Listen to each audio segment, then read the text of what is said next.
नमस्कार, स्वागत है आप सभी का। छत्तीसगढ़ की खबरों पर बात करेंगे, लेकिन इससे पहले एमपी से एक बड़ी खबर आपको हम बताएंगे। मुरैना से खबर है जहां पर पानी की टंकी गिराते समय हादसा हो गया और जेसीबी के ऊपर ही टंकी का मलबा गिर गया। इसकी वजह से जेसीबी चालक का पैर कट गया है और जेसीबी मशीन भी क्षतिग्रस्त हुई है।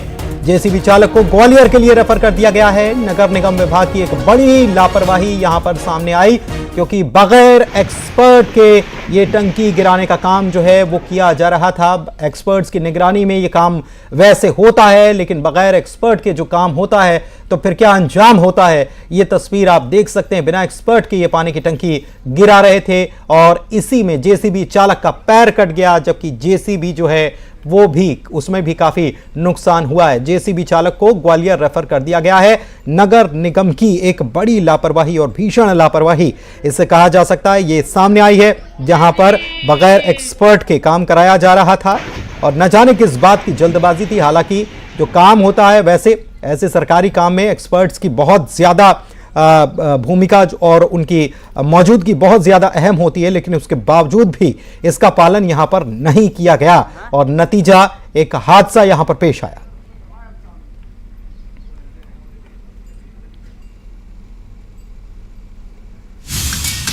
अमित शर्मा मुरैना से संवाददाता हमारे साथ जुड़े हुए हैं, उनसे बात करते हैं। अमित, देखरेख में, एक्सपर्ट्स की देखरेख में ही होना चाहिए था, क्यों नहीं हुआ, क्या जवाब है? बिल्कुल, देखिए, ये पूरा घटनाक्रम कोतवाली थाना क्षेत्र की पुरानी हाउसिंग बोर्ड कॉलोनी का है, जहां पर नगर निगम के द्वारा कुछ वर्ष पहले एक पेयजल के लिए समस्या दूर करने के लिए एक टंकी का निर्माण कराया गया था और उस टंकी को जमींदोज करने का आज नगर निगम के द्वारा काम किया जा रहा था। जेसीबी की मदद से उस टंकी को जमींदोज किया जा रहा था, लेकिन नगर निगम की इतनी बड़ी लापरवाही रही कि किसी एक्सपर्ट का सुझाव नहीं लिया गया था कि किस तरीके से इस टंकी को डिस्पोज किया जाना है। यही वजह है कि बड़ी लापरवाही के चलते बड़ा हादसा होने से टल गया है। हालांकि जो जेसीबी की मदद से उसको जमींदोज किया जा रहा था, वो जेसीबी पर आकर के वो टंकी पूरी तरीके से भरभरा करके गिरी और जो जेसीबी चालक था वह भी गंभीर रूप से घायल हो गया है। बताया जा रहा है कि उसका एक पैर भी टंकी के मलबे में दबने से कट गया है। फिलहाल जो टंकी का मलबा था, जो पानी की टंकी का, उसको हटा करके उस जो चालक था उसको बाहर निकाल करके जिला अस्पताल में भर्ती करा दिया। लेकिन ये सबसे बड़ी लापरवाही है नगर निगम की कि एक्सपर्टों के सुझाव क्यों नहीं लिया गया था। इतनी बड़ी कार्रवाई को करने जा रहे थे तो एक्सपर्टों का सुझाव लेना था। जी, बहुत शुक्रिया आपका इस जानकारी के लिए।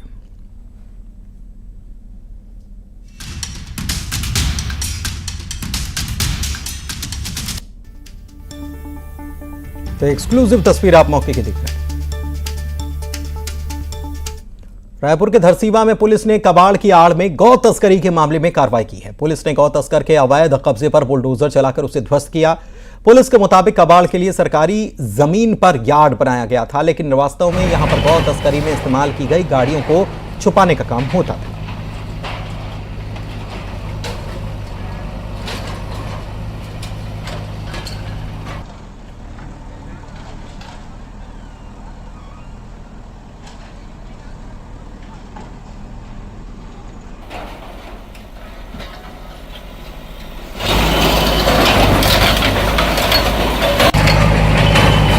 रायपुर के धरसीवा में पुलिस ने कबाड़ की आड़ में गौ तस्करी के मामले में कार्रवाई की। थाना धरसीवा के सिलतरा चौकी अंतर्गत कल प्रशासन और पुलिस के साथ एक कार्रवाई की गई, जिसमें एक सलीम कबाड़ी करके नाम का व्यक्ति है, जिसने अवैध भूमि पर कब्जा कर लिया था। मजिस्ट्रेट की उपस्थिति में वहाँ पर कब्जा हटाया गया है। उनके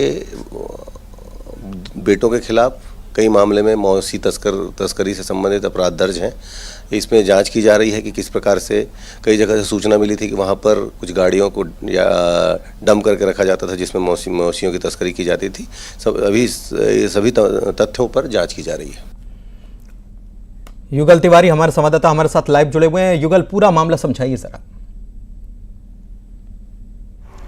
देखिए पुनीत, बड़ी प्रशासनिक कार्रवाई कह सकते हैं, पुलिस की भी एक बड़ी कार्रवाई है। सलीम कबाड़ी है जो अवैध तरीके से शासकीय भूमि पर और बड़े हिस्से पर कब्जा करके रखा था और वहां पर यार्ड बना रखा था और उस यार्ड से जो गौ तस्करी करता था उस गाड़ियों को वहां पर छिपा कर रखा था। ये भी जानकारी अभी आई है प्राथमिक जांच में कि वो नाम बदल करके इस तरह के जो अवैध तरीके से धंधे का संचालन है वो करता था।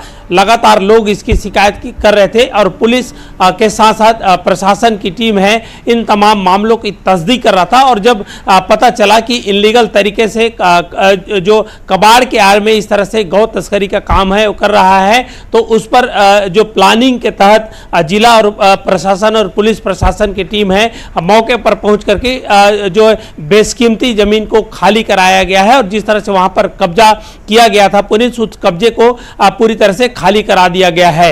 और जो सलीम कबाड़ी है और उसके जो बेटे जो हैं उन लोगों के खिलाफ कई मामले भी दर्ज हैं। तो पुलिस इस दिशा में पूरी तरह से काम कर रही है। क्या गौ तस्करी के मामला और भी जुड़ा हुआ था, तमाम बिंदुओं पर पुलिस है फिलहाल जांच कर रही है और बेशकीमती जमीन को खाली करा दिया गया है। जी पुनीत, बहुत शुक्रिया आपका इस जानकारी के लिए। युगल हमारे सहयोगी जानकारी दे रहे थे इस पूरे मामले पर।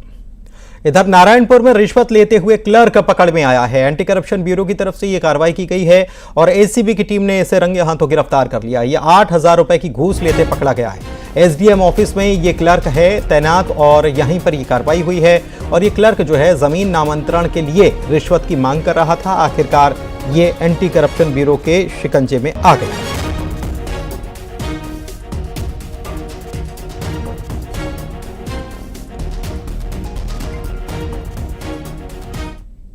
के राजस्व दस्तावेज की नकल की प्रति चाही गई थी, तो एसडीएम कार्यालय नारायणपुर के बाबू के द्वारा इनको घुमाया जा रहा था और वो प्रतिलिपि भेजने के एवज में 10,000 रुपये की मांग किया था। तो अंततः 8,000 रुपये में तय हुआ और उसी रकम को देने के लिए आ गया था और एसीबी जगदलपुर की टीम ने रंगे हाथों पकड़ करके वैधानिक कार्रवाई की जा रही है। मैं विगत 2022 से बहुत परेशान था कि मेरा खसरा नंबर चेंज हो गया था, किसी दूसरे के नाम में चढ़ गया था। मैंने परेशानी से इधर उधर बहुत धक्का खाया, तहसील में गया, तहसील वाले एसडीएम को फॉरवर्ड किए, तो यहाँ पर पेशी लड़ते रहते बहुत दिन हो गया। एसडीएम साहब डिसीजन दे दिए, उसका जो लिखित है वो अब मेरे को नहीं मिला था, इसलिए मैं बाबू पास आया। बाबू बहुत परेशान किया, आज दूंगा कल दूंगा, ये है वो है बोल के प्रतिलिपि शाखा में भेजा ही नहीं। बार बार आने के बाद मैं परेशान हो के आखिर में ये कदम उठाया। मैंने साहब से जाके वहाँ जगदलपुर संपर्क किया, उनसे संपर्क करने के बाद मेरे को ये वैसा ऐसा बताया तो वैसा। खेम नारायण शर्मा हमारे संवाददाता जुड़े हुए फोन लाइन पर। खेम नारायण, जानकारी दीजिए इस पूरे मामले में एंटी करप्शन ब्यूरो की कार्रवाई क्या हुई? जी देखिए, एक परेशान शिकायतकर्ता ने जो है एंटी करप्शन ब्यूरो से शिकायत की थी और नारायणपुर जिले के एसडीएम शाखा में जो कार्यरत बाबू है उसके द्वारा जो है उसको जमीन नामांतरण के कार्य के बदले में जो है पैसों की मांग की गई थी। और काफी समय से उस शिकायतकर्ता लव देवांगन को जो है बाबू के द्वारा जो है लिपिक के द्वारा जो है उसे परेशान किया जा रहा था, जिसके बाद जो है परेशान जो शिकायत करता है उसने एसीबी में शिकायत की, जिसके बाद एसीपी के द्वारा आज जो है रंगे हाथों जो है एसडीएम कार्यालय के जो पदस्थ संकेर कमेटी है उसको जो है गिरफ्तार कर लिया है और न्यायालय में जो है इसे दिया गया है और न्यायालय से अब जो है इसके खिलाफ आगे की कार्रवाई जो है एसीबी के द्वारा की जा रही है। जी ठीक है, धन्यवाद आपका इस जानकारी के लिए।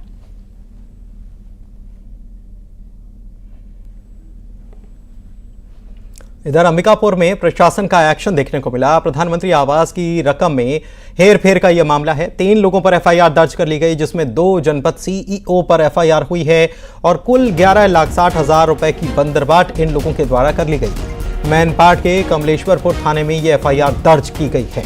बेहद चौंकाने वाला मामला, 2 जनपद सीईओ पर भी ये कार्रवाई हुई है, एफआईआर इन पर दर्ज की गई है। 11,60,000 रुपए की बंदरबाट का ये पूरा मामला है और प्रधानमंत्री आवास की राशि में हेर फेर का ये पूरा मामला है। अंबिकापुर में प्रशासन की तरफ से अब एक्शन ये पूरा लिया गया। कैसे हेर फेर की गई, ये एक जांच का विषय जरूर रहने वाला है।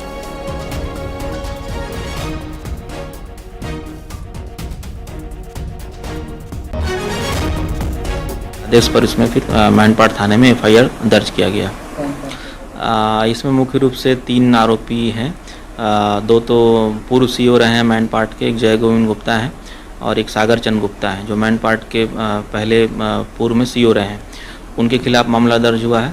और एक वीएलई हैं ग्राम पंचायत पेट जो ब्लॉक मैनपाट में पड़ता है, वहाँ के वीएलई हैं तसव्वुर खान, तो उनकी भी इसमें संलिप्तता पाई गई है, तो उनके खिलाफ भी इसमें एफआईआर दर्ज किया गया। अब जो आगे है लिस्टिंग कराई जा रही है ऐसे हितग्राहियों की जो वास्तविक हितग्राही हैं और उनका पैसा किसी और के खाते में गया है, जिसके कारण से वास्तविक हितग्राही का आवास नहीं बन पा रहा है। तो हम लोग लिस्टिंग करा रहे हैं, जितने भी हितग्राही ऐसे निकलेंगे सबका पैसा जो है वापस वसूल करके उनको वापस कराया जाएगा ताकि उनका आवास बन सके। श्रवण महंत हमारे संवाददाता हमारे साथ फोन लाइन पर जुड़े हुए हैं, उनसे बात करते हैं। श्रवण, ये पूरे बंदरबाट कर कैसे ली गई? देखिए, ये पीएम आवास का है राशि जो हितग्राहियों को मिलती है उसकी हेराफेरी की गई थी और इसमें जो हितग्राही के खाते में पैसा न जाकर किसी अन्य लोगों के खाते में जा रही थी, इसकी शिकायत जो है लगातार जिला प्रशासन को मिल रही थी। इसके बाद जो है जिला प्रशासन ने एक टीम गठित की थी और इसके बाद जो है मामले में जो है एफआईआर दर्ज हुआ है, जिसमें 2 तत्कालीन जनपद सीओ और इसके साथ साथ जो वीएलई जो हितग्राहियों के खाते से पैसा की हेरीफेरी करता था, उसके 3 लोगों के खिलाफ मैनपाट के में जो है एफआईआर दर्ज किया गया है और 14 अभी फिलहाल जो है 14 हितग्राही हैं, उनके खाते के हेरीफेरी की पुष्टि की गई है, जिसमें 11,60,000 की राशि जो है उसकी पुष्टि की गई है। और फिलहाल जो है इस मामले में जो है एसडीएम ने शिकायत की गई है और ये एसडीएम ने ये बस कहा है कि और भी जो हितग्राही हैं उनकी जांच कर रहे हैं और जो राशि है उसको हितग्राहियों को जो है वसूली कर उनके जो भी है मामला जो है वो खुलकर सामने आ गया है। चलिए, बहुत शुक्रिया आपका इस जानकारी के लिए। रायपुर में 2 गुटों में मारपीट की घटना सामने आई।